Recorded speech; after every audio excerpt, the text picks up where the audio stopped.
ابراہیم علیہ السلام کو اللہ نے ایک بیٹا دیا، پہلا بیٹا اسماعیل ہاجرہ کے پیٹ سے۔ حکم ہوتا ہے آئے ابراہیم اپنی بیوی اور بیٹے کو بیابان جنگل میں چھوڑ کر چلے آؤ۔ اور سنو، ابراہیم علیہ السلام کو حکم ہوتا اور وہ اپنی بیوی کو میدان مینا میں چھوڑ دیتے ہیں۔ سوچئے تو صحیح، جن لوگوں نے حج کیا ہے اس وقت ان کی نظریں اس جگہ پر ہوں گی، اور جنہوں نے نہیں کیا ہے وہ ذرا آؤ، میں تمہارے سامنے ایسا نقشہ کھینچوں، تمہیں بھی لگے کہ ہاں جرجیت صاحب جو نقشہ کھینچ رہے ہیں گویا کہ میں اسی مکے میں ہوں۔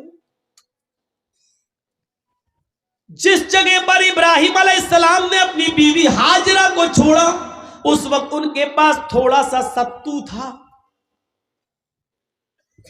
ایک دن کا یا 2 دن کا پانی تھا بس۔ ایسی جگہ پہ چھوڑا جہاں بڑے بڑے درخت تھے، پیڑ تھے، ٹریز تھی بہت زیادہ، لیکن ان درختوں پر کوئی چڑیاں نہیں بیٹھی تھی، کوئی پرندہ نہیں بیٹھا تھا۔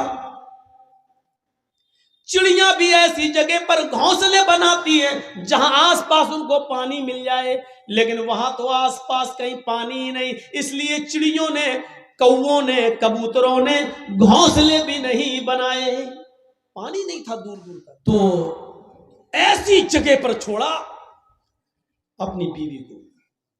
اب بیوی کو کیا معلوم تھا؟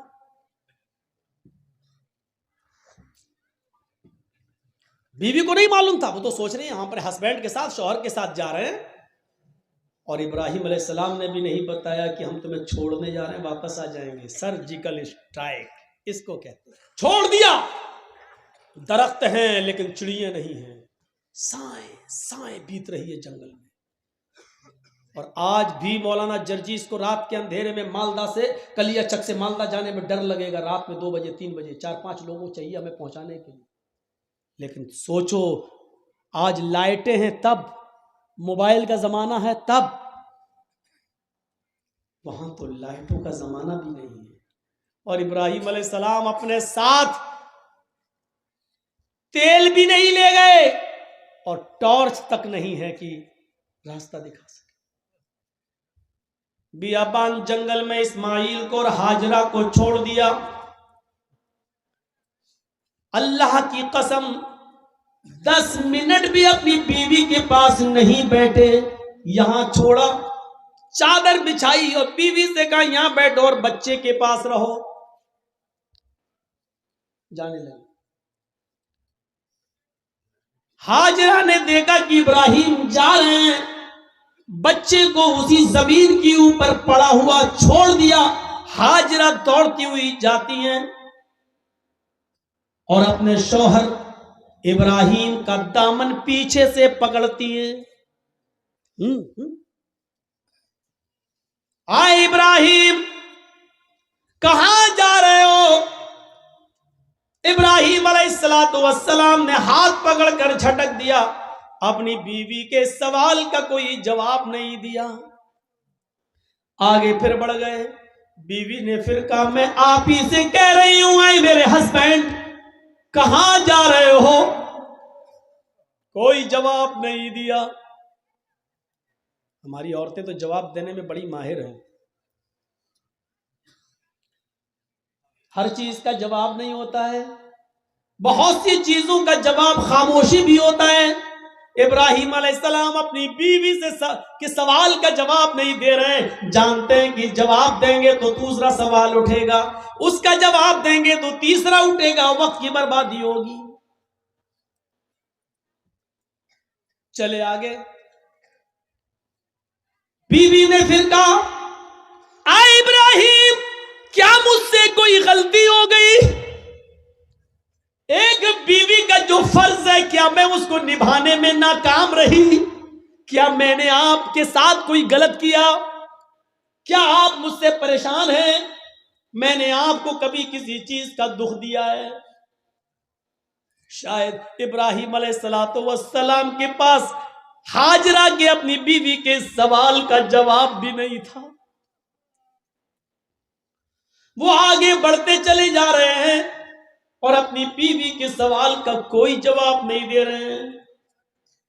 ظاہر ہے اتنے سوالوں کے بعد بیوی کو غصہ ہی جائے گا، وہ دوڑتی ہوئی پھر آگے بڑھی اور پیچھے سے کرتا قمیض پیچھے سے کھینچتے ہوئے کہا جا رہے ہو تو جاؤ، میں روکوں گی نہیں، اتنا تو بتا دو اِلَىٰ مَن تَتْرُكُنَا۔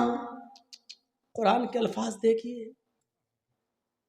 اِلَىٰ مَن تَتْرُكُنَا، ہمیں کس کے حوالے چھوڑ کے جا رہے ہو؟ اپنے بچے اسماعیل کو کس کے سپرد کر کے جا رہے ہو؟ یہاں جنگل ہے، بیابان جنگل ہے، درندوں کی آوازیں آ سکتی ہیں، خطرناک جانور بھی آ سکتے ہیں، یا کوئی قافلہ آ گیا اور میری عزت و آبرو کو لوٹ لیا، ہماری عزت کو تار تار کر دیا، تو کل جب آپ آؤ گے اور میں آپ کو چہرہ دکھانے کے لائق نہ رہی، پھر میں آپ کو کیا جواب دوں گی؟ جا رہے ہو تو جاؤ، اِلَىٰ مَن تَتْرُكُنَا، ہمیں کس کے سپرد کر کے جا رہے ہو؟ ہمیں کس کے حوالے کر کے جا رہے ہو؟ اے گھروں کی چوکھٹوں پر بھروسہ کرنے والوں، گھروں میں بنائی ہوئی طاق پر بھروسہ کرنے والوں، اگر بتیاں جلا کر بزرگوں کی روحوں کو اپنے گھروں میں بلانے والوں، زمین کی مٹی چومنے اور چاٹنے والوں، توحید سیکھو۔ بیوی نے کہا اِلَىٰ مَن تَتْرُكُنَا، ہمیں کس کے سپرد کر کے جا رہے ہو؟ ہمیں کس کے حوالے کر کے جا رہے ہو؟ آواز آتی ہے۔ یہاں ابراہیم نے اپنی بیوی کے سوال کا، اس کوشچن کا جواب، اس کا آنسر دیا اور اس کو ضروری سمجھا۔ ابراہیم نے پیچھے مڑ کے نہیں دیکھا، لیکن اپنی بیوی کے سوال کا کہ مجھے کس کے سپرد کر کے جا رہے ہو، مجھے کس کے حوالے کر کے جا رہے ہو، اس کا جواب دیا انگلی سے اشارہ کر کے اللہ۔ اے میری بیوی، میں نے تجھے اور تیرے بچے کو، اپنے بچے کو اسماعیل کو اللہ کے سپرد کر دیا ہے، اللہ کے حوالے کر دیا ہے، اللہ کے حکم سے میں نے یہاں چھوڑ دیا ہے، اب اللہ جہاں حکم دے گا میں جا رہا ہوں۔ کب آؤ گی پتہ نہیں، ایک دن بھی لگ سکتا ہے، ایک ہفتہ بھی لگ سکتا ہے، ایک مہینہ بھی لگ سکتا ہے، ایک سال بھی لگ سکتا ہے، 10 سالیں بھی لگ سکتی ہے، یہ بھی ہو سکتا ہے کہ نہ سکوں۔ کوئی جواب نہیں، کس کے سپرد؟ اس کا جواب دیا اللہ کے۔ بس اب ہاجرہ مسکرا دیتی ہے، جانتی تھی ایمان کیا ہے۔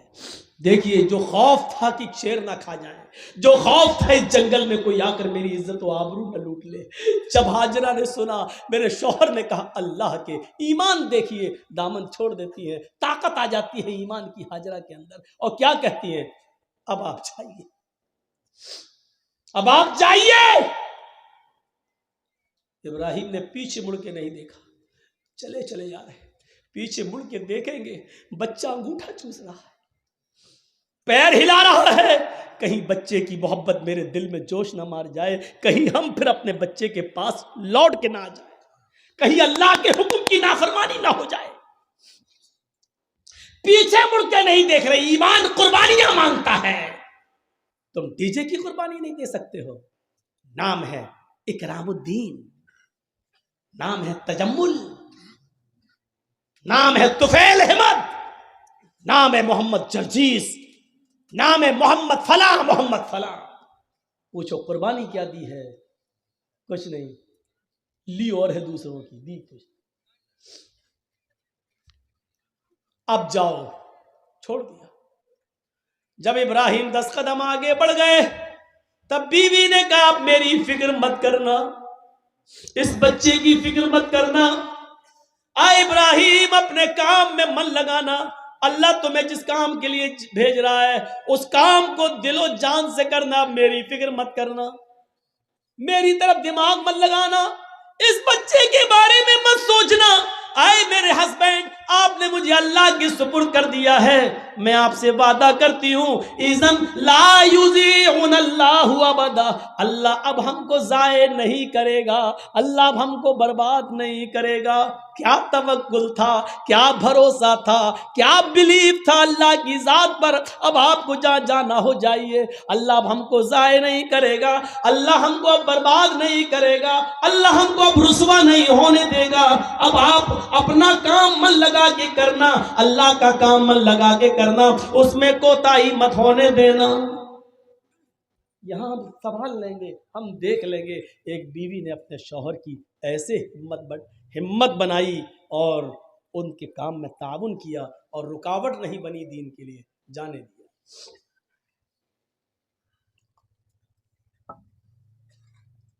چلے گئے۔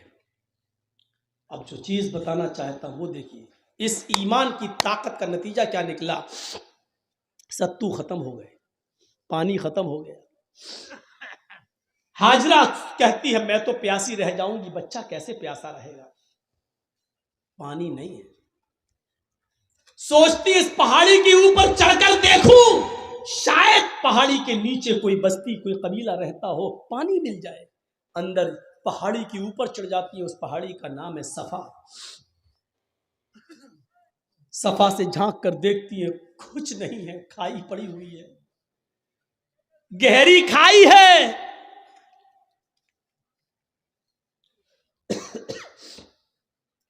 مروہ کی طرف جا رہی ہے، پہاڑی سے اترتی ہے، چلتی ہے، کہیں تیز چلتی ہے، کہیں آہستہ چلتی ہے، کہیں سینہ تان کر ایسے چلتی ہے، کہیں پھر آہستہ چلتی ہے۔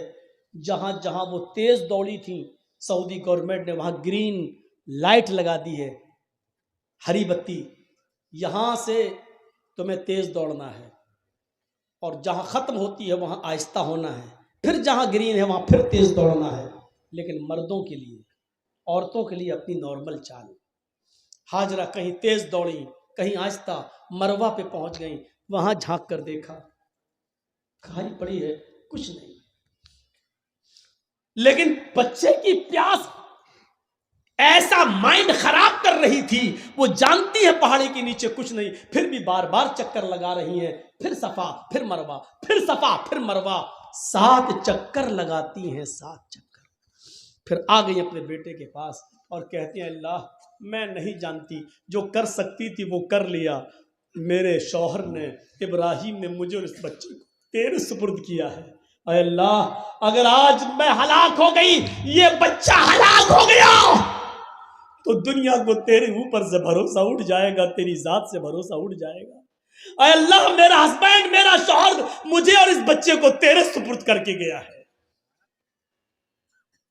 اللہ والوں کے امتحان ہوتے ہیں، یہاں اللہ والوں سے لوگ مانگنے چلے جاتے ہیں۔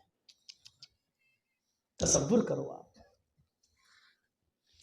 اللہ والے ایمان کی بھٹی میں تپ رہے ہیں، یہاں ہم ایمان کی بھٹی میں تپنا جانتے ہی نہیں ہیں، ان تپے ہوئے لوگوں کے پاس مدد کے لیے پہنچ جاتے ہیں۔ ایمان والوں کی زندگی ہمیں یہ بتاتی ہے کہ ہمیں ان کے نقش قدم پر چلنا ہے، ہم ان کے نقش قدم پر چلنے کے بجائے انہی کو سب کچھ سمجھ لیتے ہیں۔ میرے پیارے ساتھیوں، یہیں سے غلط فہمیاں پیدا ہوتی ہیں، یہیں سے غلط فہمیاں پیدا ہوتی ہیں، یہیں سے ڈاؤٹس اٹھتے ہیں۔ آئیے چلیے اور دیکھیے منظر، میرے شوہر نے مجھے تیرے سپرد اور اس بچے کو تیرے سپرد کیا ہے، اللہ میرا بیٹا پیاسا ہے، اس کے لیے پانی کا انتظام کر۔ ابھی اس نے اتنا کہا ہی تھا، مرد تو مرد چھوڑو میرے بھائیوں، اللہ نے عورتوں کی فریاد بھی سنی ہے۔ اگر کسی عورت کے اندر ایمان کی طاقت آ جائے تو اللہ اس کی فریاد بھی سنتا ہے۔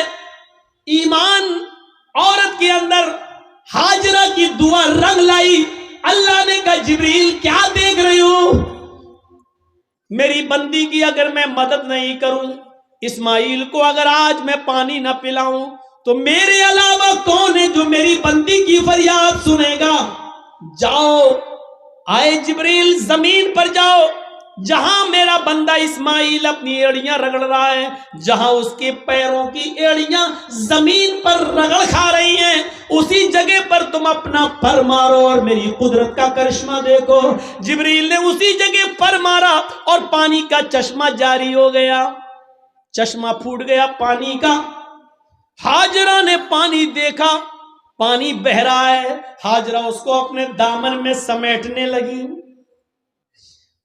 پانی تھوڑا ہو تو سمٹے، وہ تو بہہ رہا ہے، پھر سمیٹتی ہیں، پھر سمیٹتی ہیں۔ پانی بہنے لگا اور ہاجرہ اپنی عبرانی زبان میں چیخ چیخ کر کہنے لگی، پانی کہاں جا رہا ہے، پانی کہاں جا رہا ہے؟ پھر سمیٹتی ہیں، کہتی زم زم زم زم۔ یہ عبرانی زبان کا شبد ہے، اس زمانے میں جو ابراہیم کے زمانے میں چلتی تھی۔ زم زم زم زم، رک رک، ارے کہاں جا رہا، رک رک، ٹھہر جا، رک جا، اسٹاپ، رک جا۔ پانی نہیں رک رہا ہے۔ پھر ہاجرہ نے اس کی منڈیر باندھ دی، جو مٹی تھی کھڑی کرنے لگی تاکہ پانی کو روک لیں۔ اللہ کے نبی نے ایک ممبر پر خطبہ دیا جمعے کے دن، اور ممبر پہ کھڑے ہو کے کہا تھا، اللہ ہاجرہ پر رحم فرمائے کہ اس نے پانی کی منڈیر باندھ دی، اس نے پانی کی ایک دیوار کھڑی کر دی۔ اگر اس نے پانی کی منڈیر نہ باندھی ہوتی، پانی کی روک تھام نہ کی ہوتی، تو وہ پانی اللہ پوری دنیا میں پہنچا دیتا۔ اگر وہ پانی پوری دنیا میں پہنچ جاتا تو اس کی قدر کم ہو جاتی۔ جو پانی آج گنگا کا دیکھ لو بہہ رہا ہے نا، لوگ اس میں لیٹرین بھی کر رہے ہیں، پیشاب بھی کر رہے ہیں، اور آج گنگا چناؤ کا مدعا بن چکی ہے۔ جو بھی آتا وہ کیا کہتا ہے، ہم گنگا صاف کرائیں گے۔ اس کا مطلب گنگا گندی ہے۔ اور جو چیز بہت زیادہ مقدار میں ہو جائے تو اس کی پھر قدر نہیں ہوتی۔ آج زمزم کی قدر اس لیے ہے کہ وہ ہمیں اور آپ کو آسانی سے نہیں ملتا۔ جو چیز بہت عام ہو جائے پھر اس کی قدر کم ہو جاتی ہے، اس لیے حضرت ہاجرہ نے اس کی منڈیر باندھی۔ دو چیزیں، ایک تو عورت کی دعا سنی اللہ نے۔ جو لوگ کہتے ہیں اسلام میں عورت کی کیا عزت ہے، کوئی عزت نہیں ہے، عورت پہ سارا ظلم، وہ دیکھ لیں کہ اللہ نے عورت کی دعا 7ویں آسمان پر سنی۔ اور دوسرا یہ پہلو کہ ہاجرہ جہاں دوڑی، جتنے چکر لگائے ہاجرہ نے، اللہ تعالیٰ نے اتنے ہی چکر ہر حاجی اور ہر معتمر پر، عمرہ کرنے والے پر بھی نافذ کر دیے۔ اور اتنا ہی نہیں، ہاجرہ جہاں دوڑی تیز، وہاں تمہیں بھی تیز دوڑنا ہے، جہاں آہستہ دوڑی وہاں تمہیں بھی آہستہ دوڑنا ہے۔ اس سے بڑی ایک عورت کی عزت کیا ہو سکتی ہے اسلام کے اندر، جو ہے کہ جہاں ہاجرہ تیز دوڑی اور جہاں ہاجرہ آہستہ دوڑی، قیامت تک پیدا ہونے والے ہر مسلمان پر یہ فرض کر دیا کہ جب تک میری بندی کی سنت کو تم زندہ نہیں کرو گے ہم تمہارا حج قبول نہیں کریں گے۔ ایک عورت کے پیروں کے رکھنے کی جگہ کو، ایک عورت کے نقش پا کو، ایک عورت کے پیروں کے نشان کو، ایک عورت کے پیروں کے قدموں کو، جہاں جہاں سے وہ گزری، اللہ نے اس کو اپنی عبادت کا ایک پارٹ، اللہ نے اس کو اپنی عبادت کا ایک حصہ بنا دیا۔ اس سے بڑا ایک عورت کا مقام کیا ہو سکتا ہے؟ وہ لوگ ہمیں جواب